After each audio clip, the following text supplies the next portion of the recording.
Tuesday edition of PFTPM, and as promised, the host of the Rich Eisen Show, which is now available 1 to 3 p.m. Eastern every weekday on NBC SN. Here he is, Rich Eisen.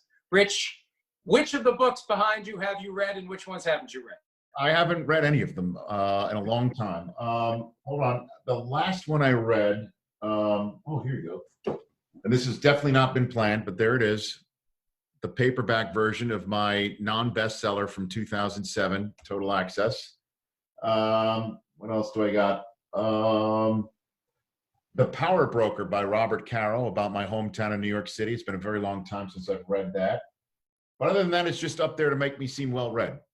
Now, you're not doing it right unless you have at least 3 copies of your own book. There are others who shall remain nameless, who have backgrounds, yes, that have at least 3 copies of books they've written, but I'm not going to say who. But who's counting? I mean, it really is. Who's paying attention? Who cares? You know, I got diced. I don't know. It's just. But I fully admit, I will admit this to you, Mike. I did Zoom from this chair with Roger Goodell last week to announce the draft-a-thon that I'll be doing on Thursday night from this chair, and I did take down this picture of me in a Dodger outfit with my childhood idol Don Mattingly and my wife and kids. I just could not have, with the commissioner of the NFL, a picture of me in a baseball uniform, and I replaced it with a football photograph. There we go. Well, that's full disclosure. Smart. I actually did do that. So. Now, wait a minute. You're a New York City guy. How are you a Dodger fan? You weren't alive when they moved from Brooklyn. Is it just a leftover of that? They asked me to throw out a first pitch, and Don Mattingly was the manager, and it was there you go. I got it now. A way to get in with Don, just to see him, and that's it. It was just a very nice moment for me and the family and the kids. But I did, full disclosure, replace it with a football photograph. And that's that. I am who I am, and I just did it, and I'm, and hoping for the best. We've touched on baseball, and that's all I want to talk about, baseball. I do want to talk about basketball, though. You had B.J. Armstrong on your show today, and I thought The Last Dance last night was spectacular. I felt like it was exactly what a sports fan needed right now. With no sports, now, look, the draft is going to help fill that void. But like for the next 4 Sundays, we have that to look forward to. It was the ability to just kind of get lost in something completely for 2 hours. I was just blown away by it. And I think part of it was it brought back a lot of memories of when Michael Jordan was playing in the games and the rivalries. But I just thought it was incredible. Your thoughts on The Last Dance and your thoughts on your conversation with B.J. Armstrong? Well, there's just a ton of stuff to unpack right there. First one is, we were talking about it after you hung up today, and I appreciate you calling in. On Monday, and appreciate you calling in. That when was the last time the country got together to watch a sporting event all at once? And I'm not going to sit here and say that the Combine was that, because as we know, Mike, it's a very I wouldn't say totally dry event, but it's an event that's really for the hardcore football fan, the one that's jonesing with no football on a Sunday, and also recognizing names from football Saturdays that you can plug into your team and know what your team needs are. It's not something the whole country is going to sit around and watch. You can basically say the Super Bowl was the last time that we all collectively sat down as a sports fan group writ large to do something like that. So, and then The Last Dance was that on Sunday. It really was. And then the draft will come, and then the next 2 episodes of The Last Dance will come on the Sunday after all of that. So, put it all together, and it was fun, where we could lose ourselves in a sporting event, in a sporting world. And then just for me personally, it brought back some pretty neat memories for me, because it was my 2nd and 3rd years on SportsCenter at the beginning of my career. And I just remember at the time, all of us, and you kind of see it in the on-air reporting of the, clips that you see from like whatever SportsCenter anchors you see, or Mark Jones. it's all infused, the on-air, lead-ins or comments infused with what is the Bulls front office major malfunction? How could they possibly break this team up? We were all thinking that at the time. And it kind of brought back memories, and it's just interesting in the fact that we're, in the football world talking about the end of the Patriots right now, and how Belichick and Brady reportedly just had been sick and tired of the voices of each other in a way, maybe, or maybe more Brady towards Belichick than anything else. That lasted 20 years, man. And I know the football is different from basketball, that, you're not on top of each other every single day for 8 months. But that's just really struck me is how the Bulls just fell apart after, the last dance, and how we need to see what the next steps are for New England. It's just kind of everything putting it together in one sports world is what hit me, Mike. And it's a great contrast, because with that Bulls team, we all kind of knew that they're going to have to start over, and they're going to be back with everyone else just trying to figure out how to put a competitive team together. The Patriots have the structure in place. They've got the greatest coach of all time in place. They've got Josh McDaniels still there, because yet again, his ship didn't come in for a head coaching job elsewhere, and they can try to reload with another quarterback. So it doesn't have the same finality. And we knew that Brady was going to be gone anyway within the next few years. It's just a question of when. Well, they make the decision, or whoever made the decision, that now is the time to do it. And it really is going to be one of the fascinating plots of a 2020 season, hoping completely that there is one, what they can do without Tom Brady. And I thought it was amazing. You never see a good team introduce new uniforms. I thought it was great that the Patriots have new uniforms. Like, look over here. Forget about Tom Brady. Look, we have a new flashy, shiny object for you. We have new uniforms. Please don't talk about Tom Brady anymore. Let's go forward with what we have. Well, and just to, I guess, bring it all full circle, imagine if there was a general manager of the Patriots who wasn't Belichick, right? That general manager was empowered by Bob Kraft to tell Belichick last year or 2 years ago, or even if you want to, the Garoppolo year, right? That to tell Belichick, you could go 20-0, right? You can go 19-0. You could go 20-0 to use the future 17-0 season that's coming for our regular season. You can go 19-0. Doesn't matter. This is your last year, and be caught, having a dalliance with Matt Campbell of Iowa State, right? I mean, that's the same analogy that Jerry Krause told Phil, you're done. You can go 82-0. I'm talking to Tim Floyd. He's your successor. And it just makes no sense that actually happened.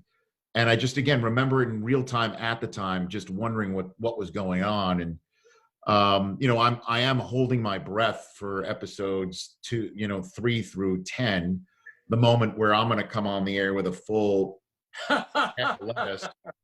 But it's probably going to not happen, because the guy I was sitting next to most of the time, if Stewart didn't get the Bulls Jordan highlight that night, as opposed to me, it would have been a major upset, like a huge, to use the full analogy, 2007 Giants upset. Like the highlight tape would have stuck to my helmet like David Tyree for me to have gotten the highlight instead of Stewart. So I don't know how often I'm going to be seen in this thing.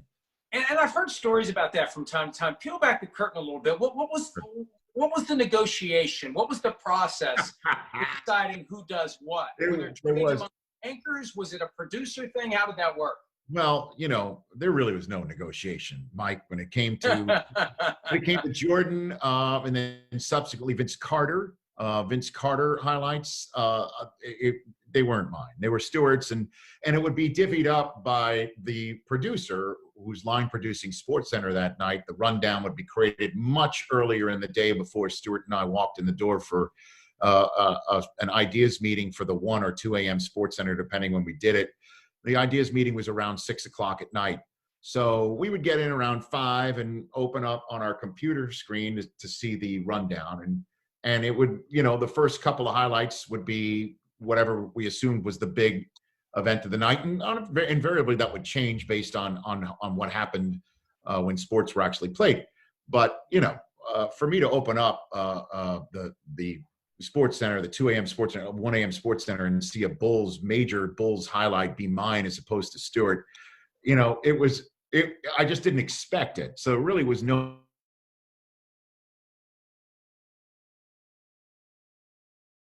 signed, and it was a big game for the Bulls. And I would just turn to Stewart, and I'm like, so that's my highlight tonight, right? I mean, and he would just smile and laugh, like, because he knew that was his. It just wouldn't be done. I'm sure I got a few on occasion, but like the night he had the flu, the night he beat the Jazz, I mean, if it was me and him on the set, I mean, it was just it wasn't going to happen. When you think back over the phases of your career, and I get a little bit nostalgic every year at the draft because you see these kids coming in 20, 21, 22 years old, and who knows what's in front of them. Do you ever think back to what your mindset was when you were 20, 21, what you envisioned you'd be doing 3 decades later? Right. I mean, when I went to Michigan, I did stand-up comedy once a month. So I kind of had an idea about, do I want to do that for a living? I tried it professionally before I graduated, where I literally got paying gigs, which was a hamburger and $50 in front of like 3 people at a bar in Livonia, Michigan, like a 45-hour-long drive from Ann Arbor. And I just realized I really wasn't cut out for that at all. But what it did do for me was it created an ability to step in front of the camera in a much more comfortable way. But I do expect, immediacy. I do expect when I say something funny, if I don't get the immediate reaction from somebody, I feel like the joke's fallen flat. Literally is what I think of. And the only time like the pressure of stand-up comedy, I felt it on a Sports Center set, was when I was doing the late night Sports Center after an Angels-Giants World Series game from whatever they had called it at the time. I think it was Pac Bell, maybe, I don't know. But from that stadium, and they got in my ear before we started doing the show, and they're like, when you're doing the top of the 1 a.m. Sports Center live, the way that we're feeding it back to Bristol and the way that they're taking it in, if you don't do it right, everybody's got to stay an hour and fix it. And man, I just felt that felt like that was the only time I felt like a stand-up comedy pressure. Like I got to make everybody laugh. The last thing I want to do is keep, dozens of people waiting another hour at 2 a.m. their time. And so it prepared me for that. But I always, as a kid, wanted to do sportscasting. Marv Albert, growing up in New York City, was the guy I watched doing WNBC, sportscasts every night. Warner Wolf was another guy, and Marv would do Knicks and Rangers games. And Howard Cosell was a guy who I idolized growing up. And when he showed up as a guest star on The Odd Couple, was a big night in my house. So I always wanted to do that. And the fact that I'm doing what I'm doing right now it's just, a dream come true. I don't take any of it for granted. You know how the way, Mike, the way that the world changes and in our business and what's important, digital, social, I mean, all that stuff. Things can change in a heartbeat. My show on AT&T is a perfect example of AT&T acquiring DirecTV and then having a different change of what's important to them, streaming, this, that, the other thing. So things can change in a heartbeat. I do not take it for granted. And, the draft's a perfect example of it. I grew up watching drafts. I told that to Mel Kiper. I know I'm getting long-winded here, but when he was on my show last week, I told him about, being in my fraternity house and all the guys ragging on me because of the way that Mel evaluated the pick of Jeff Lageman from my hometown Jets, so the fact that I'm sitting there now, and this will be, I guess, the 17th draft that I'm hosting for NFL Network, this one in a much different way, but I don't take it for granted. Really don't. You mentioned Howard Cosell, and I loved Howard Cosell, and I lived for that 3 minutes on halftime. You're not the first lawyer turned broadcaster. You're not the first lawyer turned broadcaster, man. The negotiation with my parents in the early to mid 70s to stay up to watch the first half of the game. I knew I was never going to get to watch the second half. First half of the game and the Cosell highlights, and I could deal with that. I could wait till the morning to find out what happened in the game, no matter how exciting it was. Could you imagine Cosell today with social media? So he would be destroyed every single day for everything he said. And you have to wonder whether or not he could even exist in a world like this where you have that immediacy of feedback. Well, I think he could exist for sure. I mean, he was an opinionator who was broadcasting all the time, and every single show has got like that split screen where somebody's taking one point of view and another person's taking another point of view and bashing it together, and in a way you could say he I wouldn't say he spawned it, but I mean, he was a guy behind the microphone giving opinions at a time where nobody did that. Social media, he might not be able to handle, you're right, in terms of some of the criticism that would be immediate in the palm of your hand. But one of the things that Cosell always railed against was what he called the jockocracy, that a player, just because they played, that they're immediately put into a broadcasting position and thus are knowledgeable because they played. And, I read his book called I Never Played the Game. That was one of his memoirs because that was his point. I didn't play the game. I'm somebody who's got a brain. I have an opinion. And I'm somebody who'd never played the game, but that doesn't mean that my opinion doesn't count. In the same way that just because you played the game doesn't mean your opinion should count. And he was just a fascinating guy who I would love to see in the 2020 sports television landscape.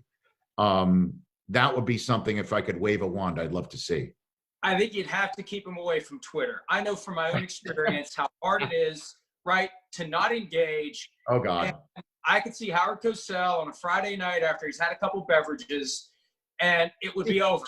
So he would tweet something, and it would just be done at that point. Because I danced on that line a few times. I don't think his thumb would hover over the send button for too long. No, he would not.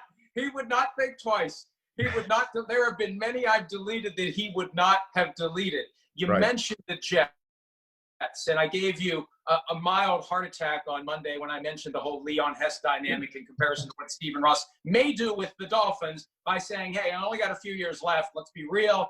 Right. We've pissed away picks over the past 10 years. Let's throw a few more picks on the fire to try to get Joe Burrow, and I think he really wants Joe Burrow. But from your perspective as a Jets fan, we talked earlier about Tom Brady being gone. I mean, what do you feel the future, the present, the prospects are for your Jets? I'm genuinely concerned, Mike. I'll be very honest with you, because the way to win in the NFL these days is to draft the quarterback that you need and surround him fast, quickly, so you can win a championship within the first iteration of his contract, because before his contract gets so big, it would eat up a significant part of the cap. And I know that the cap is going to grow more and more with the new collective bargaining agreement. I understand that. And I still don't know if that will change this dynamic that we're talking about right now. And the Jets are in the position, as my colleague Daniel Jeremiah said, it's a Noah's Ark offseason. They need two of everything. And so that hasn't changed at all with free agency in terms of supplementing what they've done. As a matter of fact, they seem to have gone in a different direction in free agency, which is fine, because I think that teams that go hog wild in free agency very rarely wind up winning in January or get to January. That said, I'm concerned that Darnold is entering year 3. The weaponry is not up to snuff. Le'Veon Bell is not apparently a good fit for this team. The coach may or may not have wanted him. I don't know if the coach is the right guy, as much as I do like him. And we will see. We'll see what Joe Douglas does. I think he needs to make the non-sexy pick. He's got to get whoever is left of the Wirfs, the Wirfs, Wills, Becton trio. It's possible he has a pick of 2 of the 3. It's possible. I don't know. But I think that he needs to get whoever's left of that group. And if not, then go and get whichever wide receiver he particularly likes. That's the way I think the Jets should approach this draft. I don't think they should trade out at all. 11's a really good spot to be in. They should be higher. And that may be part of the reason why there is cause for optimism, the way that they finished. They won a bunch of games towards the end. So I just don't know how close they are to Darnold winning in his first iteration of his contract. It certainly doesn't feel like there's a championship coming. It feels like Josh Allen and the Bills are much closer in that regard, certainly in division and certainly from that draft class. with Lamar Jackson clearly closer than anybody else. So I'm not terribly optimistic, but that also may be my default position being a Jet fan. Yeah, you mentioned how they finished. And in past years, when a team does have that great final few weeks to the season and turns it around, we flag that team as a playoff contender the next year. There were two teams last year that started 1-7 and finished 6-2, the Falcons and the Jets. And neither of them seem to be getting the benefit of that presumption that they're going to carry it over. And I don't understand it really with the Falcons. I guess I do understand it with the Jets, because you reset to 0-0 and, you stumble through some losses again before you find your way. But they had a really tough schedule last year. Darnold had the mono situation. And I feel like that division is wide open. I mean, it's as wide open as it's ever been in the past 20 years. Oh, yeah. I mean, Brady's gone. And to me, it's the Bills' division to lose, Mike. I mean, that's a fact. This team has a quarterback that does have a lot of talent. They added Stephon Diggs to an offense that was much more dynamic than anybody gave them credit for. The defense is really stout. I like the coach. They're in terms of everything, top to bottom. I know Belichick is the GOAT, and for good reason. And we'll see if Stidham is a guy, that has every reason to succeed in this position in a way that, say, Brady did. I mean, no one will be Brady ever again, but he's a second-year quarterback that maybe the coaching staff believes in more than the rest of the free world, which is the way you could describe Brady, obviously, back in 2001. It's the Bills' division to lose, man. I firmly believe it. You mentioned earlier what you're going to have going on during the draft. I mean, the draft is going to be a different experience for everyone on both sides of the camera. Very different for you, but an excellent cause, an excellent purpose. Tell us more about where you're going to be, what you're going to be doing, and how folks can participate and contribute. Well, I'll be right here, literally in this chair, which I'm sitting with this position. I'm kind of using this as a way to kind of figure out, do I like the background? I mean, is that space a little bit too, should I put something there? Not like around the horn, not like, making a message or whatever, but maybe I'll do that.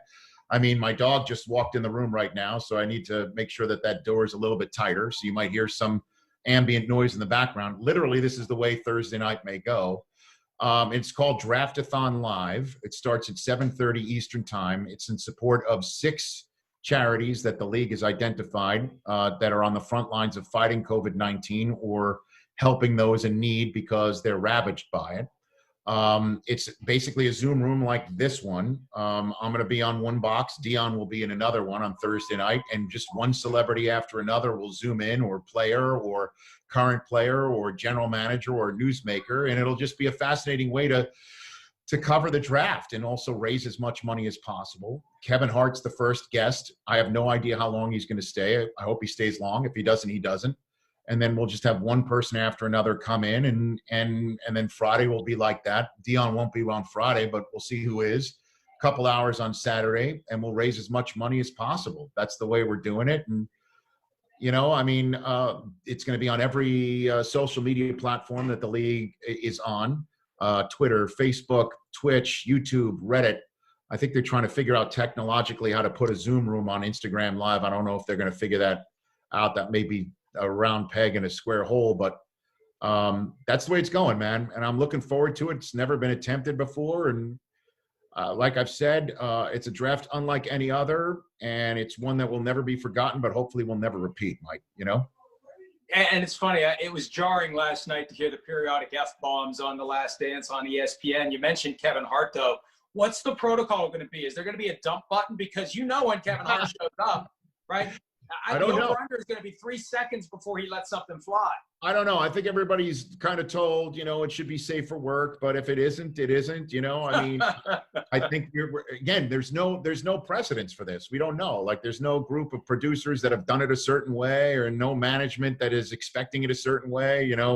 I'll be sitting here, and again, the idea is to make sure that everyone understands that we are escaping, but what is going on in the real world, and kind of tie it all together in a way that's of interest and respect and respectful, and also charity driven. That's the way that's the plan going in, and we hope that's the way it'll be received going out.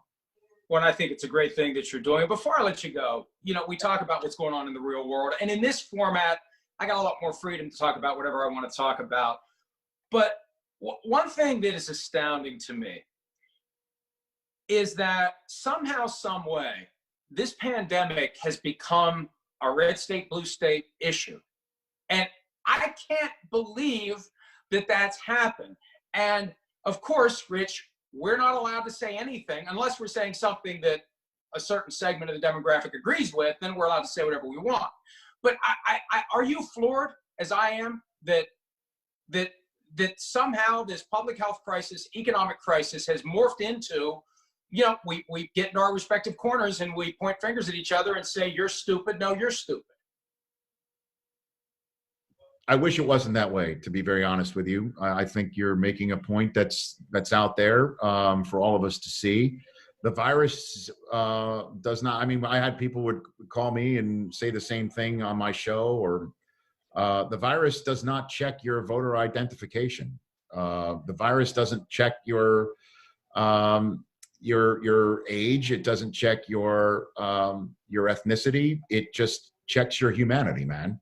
And, I know certain parts of the socioeconomic status have been affected more than others.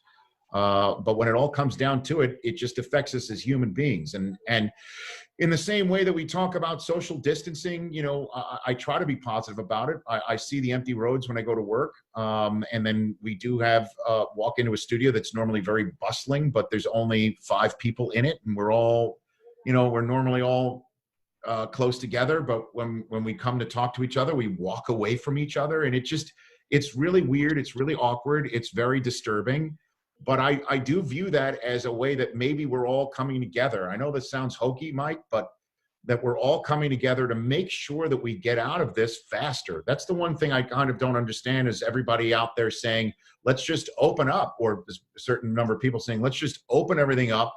And if we catch it, we catch it. And I'm like, no, that's not what we should do. What we should do is find out who's had it, find out who has it, and be smart. We have a technologically savvy world. We have the largest treasury in the world, and we should use it to find out who's had it, who has it, and then social distance from that. And that's the way, quite honestly, we get sports back, man. I saw Novak Djokovic says he's not into vaccination. And I'm like, all right, brother, well, then you're not playing tennis. I mean, and so that's the way we're all going to get back to get the NFL out there. I mean, right now, all of these places that say you can't group in larger than 10, well, it takes 11 to just suit up one side of the sport. So in order to do this, in order to get back sooner and make sure we don't do this social distancing and sheltering at home again this fall, I mean, you want to talk about how intense it will be and how difficult it will be and how troubling it will be economically and mentally, as we're rightfully talking right now. The economic shutdown is affecting a bunch of people mentally and physically. Imagine doing that again. So I would just hope, as you point out, Mike, you're right. You live in a so-called red state. I live in a so-called blue state. I'd love to live in a purple state of the union. And I'm hoping, again, Thursday, Friday, and Saturday will provide us a little bit of a respite of what the polarity we're talking about, or from that world, but also be unity. We're unified about, let's fight this thing. Let's raise as much money as possible. And let's make sure that we can get this sport and all sports back as soon as possible by coming together, which is what I'm seeing. But the void, in a way, we are coming together by being distant, if that makes any sense. No, I think you're right. It's well said. And one of the things I've been saying is we all need to find ways within our own atmosphere to make a difference. And it's great that you're doing what you're doing this weekend. Thanks, for Mike. The fundraiser via the draft. It is going to be different for everyone, but we'll be checking it out. And I hope Kevin Hart drops an F-bomb right out of the gates. Out of the gates. And then you join in. Whatever it takes to tune in. I'm not shameless like that. All right, Rich. Hey, we'll talk to you again soon. Congratulations on all your success and all the best moving forward. All right, bud. Take care. Good chatting. All right, man. Thank you. Sorry to keep you so long. Not at all. All good. You be well. Thanks for today. All right, buddy. Hi, I'm Mike Tirico, and thanks for watching. Make sure to hit subscribe for the latest news and highlights from NBC Sports.